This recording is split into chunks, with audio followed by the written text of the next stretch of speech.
Okay, this week I'm doing something different because I felt like it.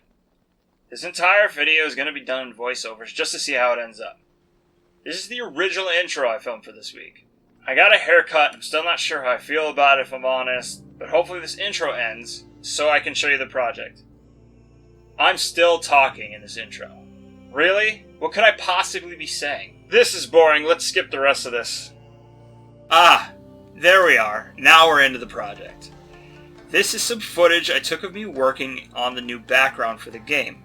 I ended up finding a video that really helped me through this called The Perfect Pixel Art Parallax Tutorial in Unity Script from a channel called Adam C. Eunice. There'll be a link in the description to this video.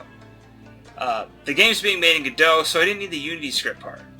I really got into making these mountains. There was just something about the music that was playing in my headphones and the process of creating them that made this a really enjoyable experience. I wish I could say that feeling lasted through creating the entire background, but it didn't. So this is the final background, and I'm mostly fine with it. The elements in the front I'm not enthusiastic about, but I think that's because I deviated from the tutorial at this point and I was on my own. In the end, I decided this was good enough and that the finished product I was looking for was beyond my current skill level. I also ended up shortening the height of the background too. It was originally twice this size, because the level forced the player to drop down and climb up to such a large degree that at the time I thought it was necessary. But I changed the level so I could shorten the height of the background. The original height left a lot of space for me to fill up, and that proved to be too daunting. Now in the game, if I need the player to drop down below the background, I use a darker rock tile to hide the fact that the background doesn't actually extend down that far. This is the last major update made to Lost Hearts this week, and it's about how the player dies. Before, when the player died, the player would instantly poof back to the spawn point, but now there's a timer. And if you notice, when the player falls, the camera stops following the player. That's because the scene has two cameras. One is attached to the player, and the other is attached to the level. At the moment the player dies, the camera attached to the level moves to the player's position, and is made the active camera. And timers also started when the player dies, and once it counts down to 0, the players move to the spawn point and the player's camera is made the active camera again.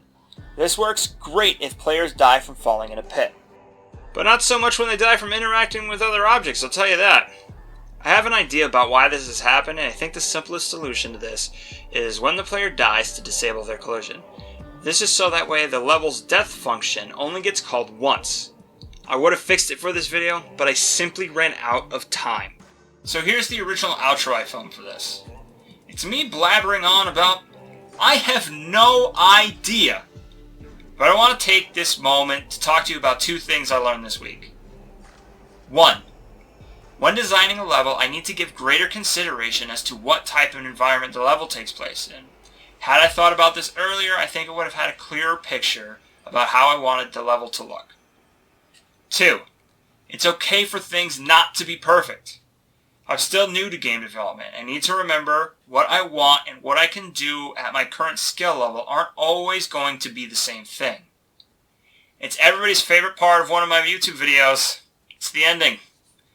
It's where I ask anybody watching that if you enjoyed this video to please like, subscribe, and if you feel the need to, leave a comment.